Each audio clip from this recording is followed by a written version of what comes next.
What's up, everybody? Welcome to another edition of At a Glance, the series in which I give you an appetizer, sample, or glimpse into a particular faction in 40k, and the goal is to help you decide if you want to look into them further yourself or even collect them. So, up on the chopping block this time is another viewer request, which is pretty cool. This is for the Sons of Medusa Space Marine chapter, yet another chapter that participated in the Badab War. And the Sons of Medusa are an Iron Hand successor, but not for any particular founding. They were ratified into being. And basically, this happened due to the Moray Schism. And the Moray Schism was during the 35th millennium, during the Nova Terra Integrinum, which is a whole other thing you can look into if you want to. But this basically split the Mechanicum, this ideology, from the Forge-World Moray. And the Orthodox cult Mechanicum quickly stamped them out, destroyed that Forge World, turned to a dead world, but the idea spread, and it basically affected tech priests, regiments of Skitarii, the tech guard, and even some Titan legions, as well as some Space Marine chapters that were really close with the Mechanicum, such as the Iron Hands and their successors. And this tech mystic way of thinking, as it basically is considered, wasn't heretical in the same way that the Dark Mechanicum or the Chaos Gods are heretical. It was deemed heretical by the Cult Mechanicum because it was a radical way of thinking that basically stated some stuff that the Cult Mechanicum didn't like the eventual overthrowing of Mars and the Cult Mechanicum, for one, that it said was going to happen in the future. So, it wasn't like they wanted to overthrow the Imperium. They were stating things that would happen, and that they were claiming these things to be true and all that. So it wasn't very liked. Some of the Iron Hand successors, like the Red Talons, just killed all the Moray Schism believers in their chapter. Others, like the Iron Hands themselves, used their cold logic and just exiled any of their chapter number that believed in that tech mystic way of thinking. And as a result, practically a third of the chapter was exiled, which is as a result of this, which is a huge blow to any chapter, of course. So that didn't really help out at all. With that said, these exiles from the Iron Hands and some other successors banded together and continued fighting for the Imperium, persecuting the Imperium's enemies and all that jazz, and basically acting like a chapter would. They utilized their gene seed and new initiates and all that, and basically were a chapter in all but name. And by the 37th millennium, when everything got sorted out, the High Lords of Terra reviewed these exiles and their service record and all that, and found them loyal servants of the Imperium, essentially, and ratified them into a successor chapter known as the Sons of Medusa through a special imperial edict. And that's how they were born, essentially, as a chapter. So the Sons of Medusa, in terms of structure, are different from the Iron Hands, for example. Instead of having 10 normal companies, the Sons of Medusa maintain 3 war clans. These 3 war clans each have 3 companies. They maintain a battle company, a tactical company, and a support company. And what this basically means is that the battle company and tactical company they are arranged like a normal Codex company equivalent. But the support company consists of a mixture of Devastator, Assault, and Veterans squads. So that's a bit different, and there's no dedicated scout company. Instead, their initiates are considered to be an auxiliary force of theirs. So a little bit different, but that is the way in which that works. So that is kind of a unique way of being, and each war clan is ruled over by an Iron Thane. The Iron Thane rules the entire war clan. Each company in that war clan has a captain and other command staff, so you can look at the Iron Thanes and the war clans as mini chapter masters and mini chapters respectively.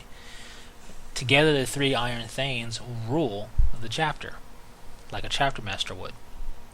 So that is also something a bit different. They also maintain the Chamber Ferrum, and the Chamber Ferrum is a big brotherhood of tech marines that has a large number and a good amount of authority within the Sons of Medusa chapter, and they exist outside the structure of the three war clans. Those tech marines could just float through the war clans at will, essentially, and the purpose of this is to maintain and enforce unity as a chapter, cementing the chapter together as a whole, as opposed to being just three war clans that are just kind of sort of together. The Chamber Ferrum cements them together and has them make sure that they basically work together and all that. This helps maintain that unity, and with that unity being maintained, a big part of that is they control the war material for the chapter, and they manage the chapter's fleets, and they hold the chapter's apothecarion within it as well. So they do maintain a lot of power for the sole reason of keeping everything connected together and unified as a chapter. So the three war clans really are kind of like mini chapters, because while the color scheme of the chapter overall is that green with the white helmet and all that, the three war clans do things a bit differently. The Majira basically keep it just that. They don't add any other colors to the heraldry of their war clan. The Atropos, which is the war clan we're familiar with from the Badab War Book from Forge World, adds to the green and white with black.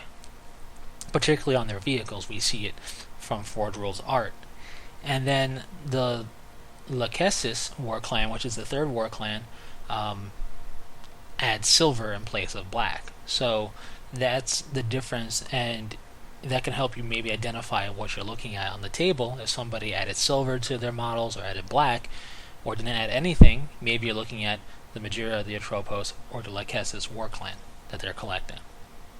So it is pretty cool. It adds some variety, and you can go ahead and implement that basically how you want. There is no set standard of how it's implemented necessarily. So that's pretty cool.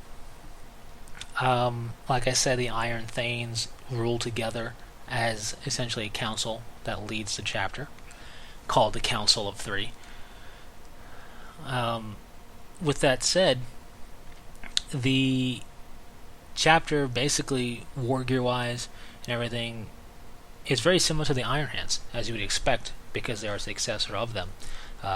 Bionic use heavily, as you'd expect. Nice level of technology used by the chapter, and despising the flesh and weakness and all that, and having hatred. All that stuff is very much with the Sons of Medusa as well. As far as maintaining ties with anything, the Mechanicum tends to view this chapter with suspicion, but the Mechanicum forces that will deal with this chapter, they maintain close ties with. So, while many factions of the Mechanicum view them with suspicion because they still hold true to the Moray tech mystic teachings, the ones that don't mind it and will deal with this chapter, the Sons of Medusa maintain a very close tie with. The Iron Hands chapter itself, at best, deals with this chapter with a cold civility, as it's described. Basically, they want nothing to do with them. So, they're not outright hostile with them, but they're going to be civil yet cold. So that's how the Sons of Medusa are basically dealt with by their parent chapter, you could say. So, with that said, they're essentially fleet-based, but they have been since the 39th millennium, maintaining in one sector of space, essentially, a series of fortified asteroid bases, basically, is the best way to put it, or asteroid stations.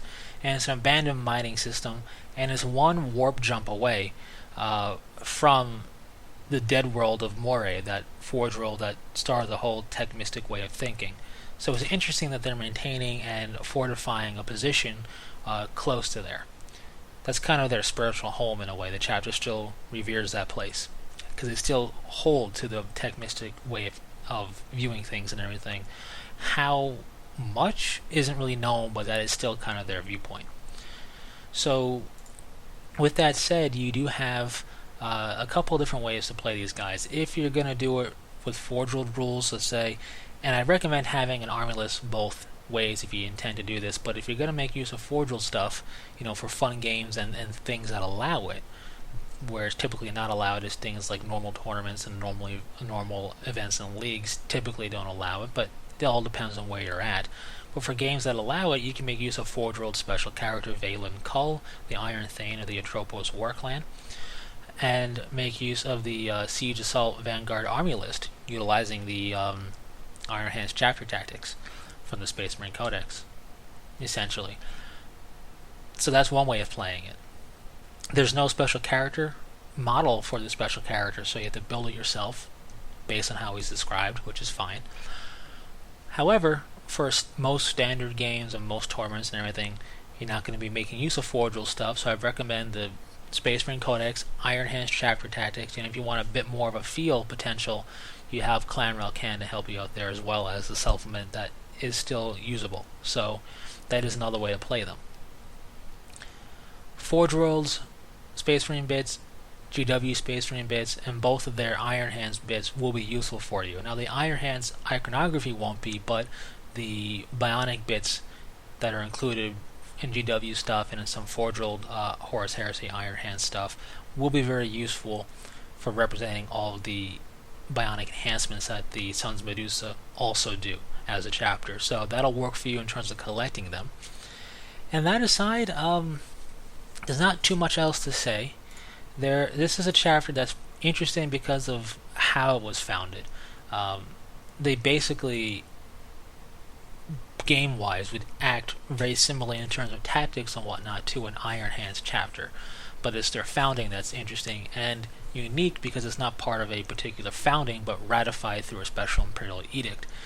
They have some mentioning in the 6th edition Space Marine Codex. Death Watch, the RPG, makes mention of them a little bit. Imperial Armor Volume 9 and 10, the Badab War books, make mention of them. That's where you can get a lot of stuff. And aside from that, there's really not much mention elsewhere. But a cool chapter. Their color scheme, like I said, is green and white, and you've seen it on some Terminators. It's basically the same. It hasn't changed there. There's no addition of colors in that regard. So it is a chapter that I do like, and the color scheme I think works. I think one of the problems I have with the Iron Hands color scheme, while great, is that the bionics don't really pop quite as well because of the color black. Yeah, you can tell they're bionics, but I find when you have that bionic look on things such as red, blue, green, or basically anything but black or gray, it might pop a bit better, or at least it appears to pop a bit better to my eye. So if you're going to do a heavy bionic conversion to your Sons of Medusa force, if you were to collect them, it would really pop nicely and be offset by that armor color very nicely. So something else to think about. But anyways, that's the Sons of Medusa, a pretty cool chapter. And thanks for sticking through it. So if you have any questions or comments, leave them in the comment section. If you have a request, feel free to post them. And if it's a doable chapter, I'll let you know if it's not. If I say, hey, there's no information I can really do for these guys, I'll let you know in a reply in the comments. But when I see requests, I do make a point to do those before doing others of my own thought in the At-A-Glance series or anything else. So I'll be doing them in the order I receive requests. So if you have a request but you notice somebody else or other people do, then just know that I'll get to it, but in the order in which I receive them.